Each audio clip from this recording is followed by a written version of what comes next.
So, as some of you may know, Vox has just uploaded a video to their YouTube channel 52 minutes ago, meaning that this email scandal is actually almost 24 hours old. And a lot of the information they have just forgot to put into the video. So this is what I'm going to do. I'm going to give you guys all the facts. Yes, because at the end of the day, there is such a thing as nonpartisan. You don't have to push an agenda. Maybe Vox, you might want to sit down, get a bit of a notepad, get some pens and take some notes, because we're going to school you in how to be nonpartisan.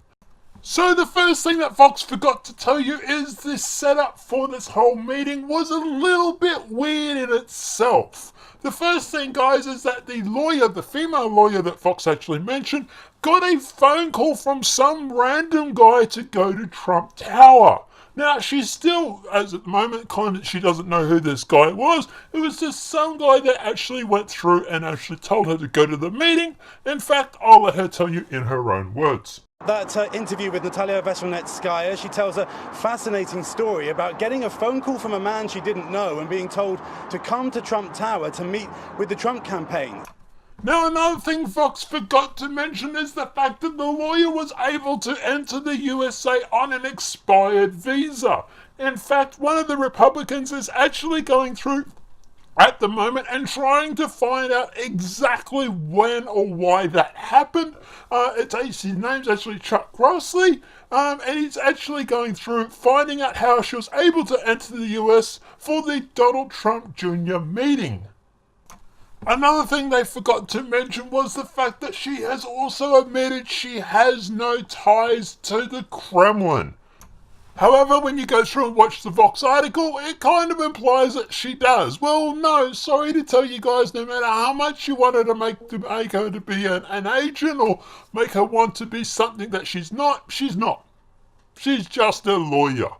And in fact, they've actually asked her this earlier today, almost 20 hours ago, and you didn't manage to put that in your clip. Funny that, but that's okay. I've done it for you. Here's the clip.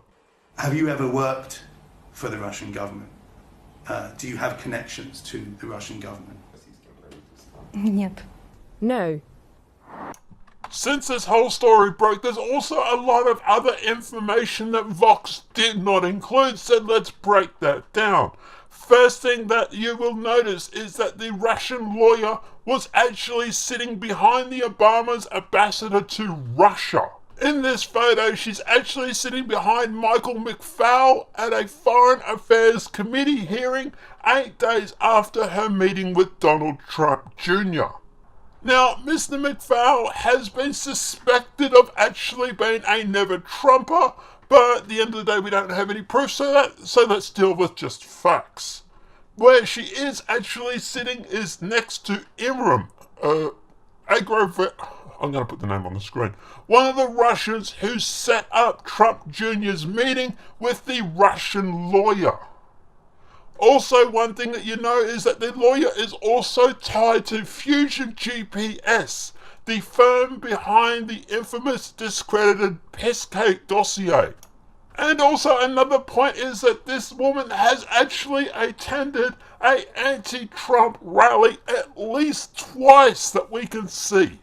So, just to reiterate, a Russian lawyer who claims that she did not know the meeting or the reason for the meeting, thought she was going to a meeting with Donald Trump Jr. regarding the Malinowski Act regarding Russian orphans and sanctions, went to a meeting that she had no idea who set up and who initiated, because it was just a voice on the phone, is actually tied to anti-Trump rallies, who has also sat in court behind one of the alleged anti or never Trumpers, while all being on a visa that was discontinued while in the United States. And this is completely something that no one else is talking about, except for the online multimedia. So it very much seems like this is actually a setup, and that is what the internet is actually investigating at the moment. Good old internet, FBI won't do it, we will.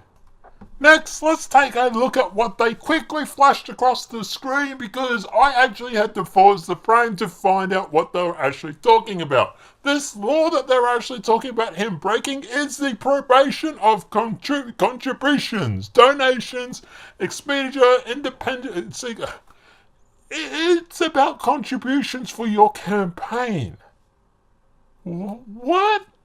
What was she doing? Donating money? No, she wasn't. But regardless, let's also have a look at the section that he broke. Soliciting, accepting, or receipt of contributions and donations from foreign nationals. Hate to tell you guys, but that kind of last part that you didn't highlight there, I think that's the important part. It's a contribution and donation. So please tell me, what exactly did she donate to him? Her time? Is that what you're going for now? Because no money changed hands, no papers changed hands.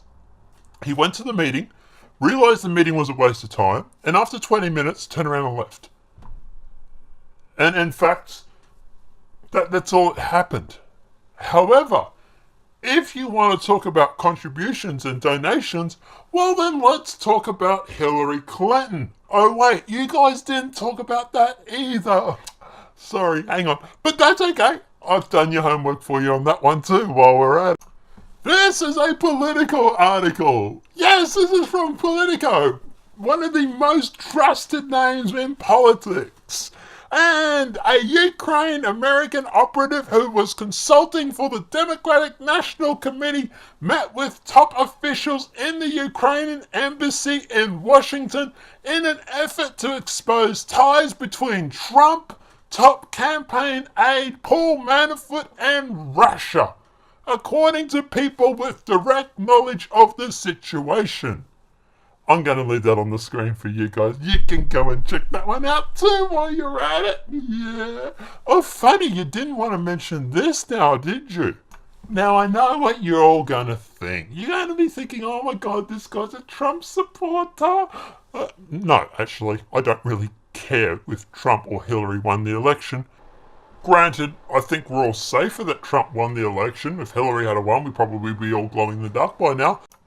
After all, even the New York Times article from 2015 noted, shortly after the Russians announced their intention to acquire a majority stake in Uranium One, Mr. Clinton received $500,000 from Moscow's speech from a Russian investment bank with links to the Kremlin that promoted Uranium One stock.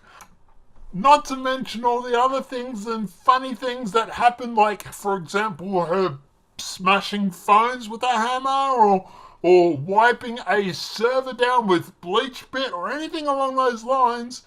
And look, at the end of the day, two wrongs do not make a right. Yes, it was probably immoral for him to try and get dirt on her, but considering the fact that most actual campaigns do this, and they also did something very similar, still report. But at the end of the day, like I say, two wrongs do not make a right. It just wasn't illegal, which is what you also forgot to mention as well. But at the end of the day, guys, look, obviously, like I say, hopefully if you've came over from the Vox article and you've seen this, maybe this will give you the full picture. It is very much something that is in the works. We still are getting a lot of information out regarding it. So at the end of the day, obviously stay tuned for more details. But apart from that, guys, obviously let us know what your thoughts are in the comment section below. Do you think that Trump Jr. should be charged? Do you think he shouldn't be charged? And if he does, what you should charge him with? And if this video has been helpful, please smack a like. If you're new to the channel, welcome and subscribe. And apart from that, guys, have a great night and enjoy.